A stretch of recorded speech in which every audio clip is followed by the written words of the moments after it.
Let me ask you something. Name 5 Bruno Mars songs. You can probably do it in 10 seconds, just the way you are. Uptown Funk, Locked Out of Heaven, 24 Karat Magic, Grenade. The point is, you know Bruno Mars. Now tell me something about him. Not a song, not a performance, him, his opinions, his relationships, his fears, his politics, who he is when the lights go off and the band goes home. Most of you just went blank. We are living in the most surveilled era of celebrity in human history. We know what Taylor Swift had for breakfast. We know the Weeknd's skincare routine. We watched Harry Styles cry in a parking lot. The architecture of modern fame is built on access. Radical, relentless, manufactured intimacy. The artists who win are the ones who let you in, except one. Bruno Mars has sold over 130 million records, 15 Grammy Awards, the most reliable hit rate of any artist of his generation. He just placed 2 songs simultaneously in the global Spotify Top 5. He is about to headline stadiums all summer, and you cannot tell me a single thing about him. That is not an accident. That is not humility. That is not shyness. That is a philosophy. A deliberate, disciplined, almost radical act of self-erasure in the most attention-hungry industry on the planet. Bruno Mars doesn't exist. Peter Hernandez does. And the distance between those 2 names, carefully maintained, ferociously protected, never once collapsed, is the most sophisticated piece of myth-making in modern pop music. In this lecture, we're going to unpack something the music industry hasn't figured out yet. That in an era where everyone is giving you everything, the most powerful move left is to give you almost nothing. Peter Hernandez was born in Honolulu, Hawaii in 1985 into a family that was essentially a traveling variety show. His father was a Latin percussionist. His mother was a singer and dancer from the Philippines. By the time he was 4 years old, he was on stage doing Elvis impressions for tourists at a Waikiki hotel review. Not watching, not practicing, on stage, in costume, for a paying audience. Think about what that does to a child psychologically. Before he had a musical identity of his own, he was performing someone else's, and the audience loved it. They always loved it. He did not discover performance. He was born into it, and from the very beginning, performance meant transformation. The gap between the person and the persona was not a problem to solve. It was the whole point. He moves to Los Angeles at 18, and for years, nothing happens. Labels don't know what to do with him. He spends that time invisible, writing for other artists, learning the architecture of a hit from the inside out. He co-writes Nothing on You for B.O.B. He co-writes Billionaire for Travie McCoy, Present in the Music, Absent from the Frame. And then something clicks. When Bruno Mars finally steps into his own spotlight, he doesn't arrive as Peter Hernandez, the kid from Hawaii with the complicated identity. He arrives as Bruno Mars, a name that sounds like a stage, a city, and a planet all at once. The pork pie hat, the wide-leg trousers, the horn section, a fully realized world you've been invited into. He doesn't tell you who he is, he shows you where he lives, and you never think to ask for more than that. To understand what Bruno Mars built, you have to understand what everyone else destroyed. The Weeknd arrived in 2011, genuinely mysterious. No press photos, no interviews, just 3 mixtapes dropped anonymously on a blog, music so dark and sonically alien that the industry didn't know what to do with him. The anonymity made the music feel like a transmission from somewhere outside the industry entirely. You didn't know who the Weeknd was, and that not knowing made the music feel dangerous, important, real. And then Starboy happened, the Super Bowl happened, the tabloids happened. The mystique that made him compelling was the very thing he spent on the altar of mainstream success. The mystery was the brand, and he spent it. Ed Sheeran's problem was different, but the result was the same. The everyman strategy has a ceiling. When you are worth hundreds of millions and selling out Wembley 14 nights in a row, you are no longer everyman.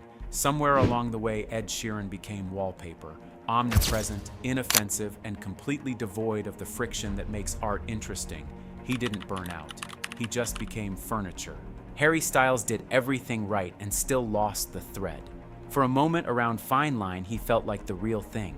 And then the Met Gala covers and the acting career and the parasocial ecosystem turned every appearance into content. Harry Styles became so thoroughly a cultural figure that the music became a footnote to his own celebrity. 3 artists, 3 strategies, 3 different ways of losing the thing that made them compelling. And then there's Bruno, 15 years of fame, 0 personal revelations, no drama, no breakdown, no comeback, just the show at the highest possible level, and then silence. While his peers were spending their mystique, Bruno Mars was compounding his. So let's talk about why it actually works. Because what Bruno Mars has built isn't just a brand strategy, it has a clinical explanation. In the 1950s, behavioral psychologist B.F. Skinner discovered something that would eventually explain slot machines, social media, and, as it turns out, Bruno Mars. If you reward a behavior every single time, it becomes expected, routine, invisible. But if you reward that same behavior unpredictably, sometimes yes, sometimes no, always eventually, it becomes compulsive.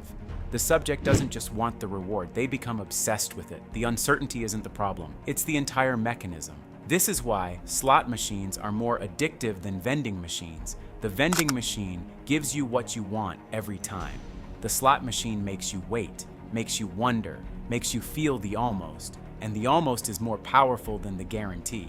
Most artists in the streaming era have become vending machines. Constant singles, surprise drops, deluxe editions, studio vlogs. The result is that even genuinely great artists become normalized, expected. You don't anticipate the next release, you just consume it. Bruno Mars is a slot machine. 5 albums in 17 years, never more than 10 songs. Long silences followed by a single, perfectly crafted moment of arrival. And every time he arrives, every single time, it feels like an event.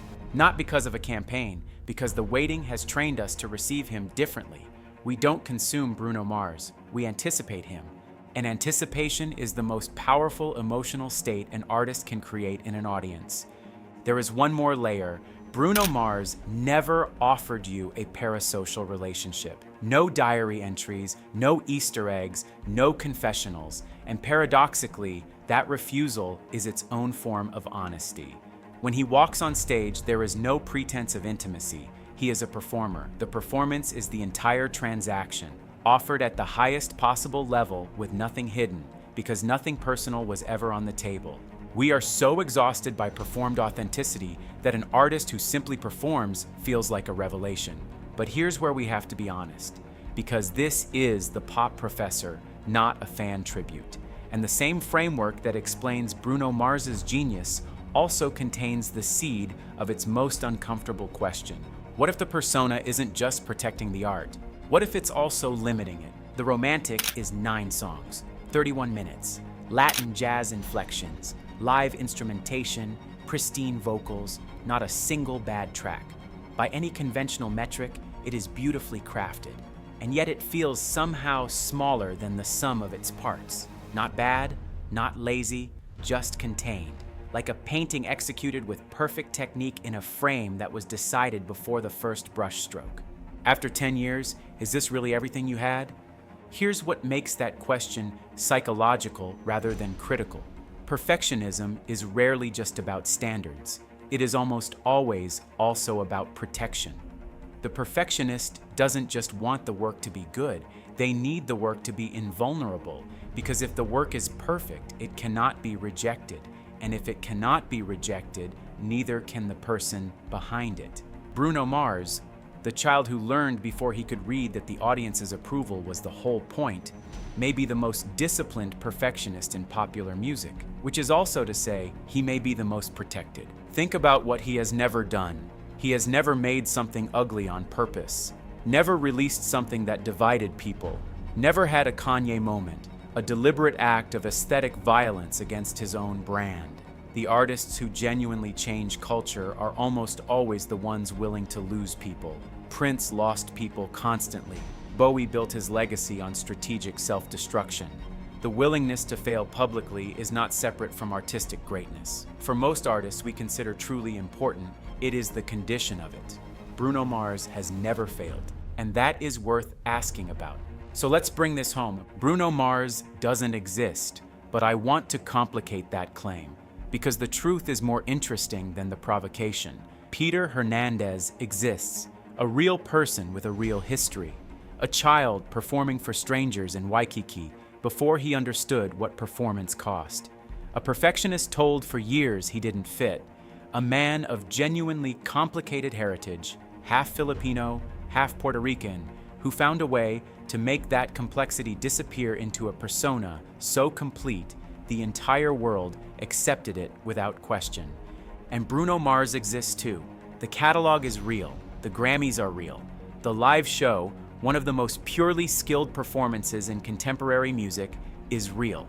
The songs playing at someone's wedding right now are real. That is not nothing. That is everything most artists spend their careers hoping to build. What doesn't exist is the bridge between those two people.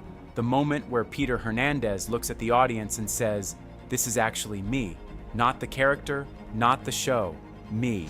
And here is what I want to leave you with. We live in a moment that has decided authenticity is the highest value. The artist who gives the most of themselves, who performs vulnerability at scale, who makes you feel like you have access, is the artist who matters most. We built an entire industry around that belief, and we watched in real time what it does to people inside it. Bruno Mars looked at that game and made a different choice. What survives isn't the oversharing. It isn't the parasocial empire or the merch variants or the Easter egg campaigns. What survives is the song, the thing that exists independently of the person who made it. Locked Out of Heaven came out in 2012. It is currently charting. That is the Bruno Mars thesis. The work is enough. The work has always been enough. Bruno Mars doesn't exist. But what he left behind does. And long after the discourse moves on, those songs will still be playing at someone's wedding, in someone's car at 2 a.m. when they need to feel something true. That is the most powerful move left in the music industry. And Peter Hernandez figured it out before any of us knew it was a move.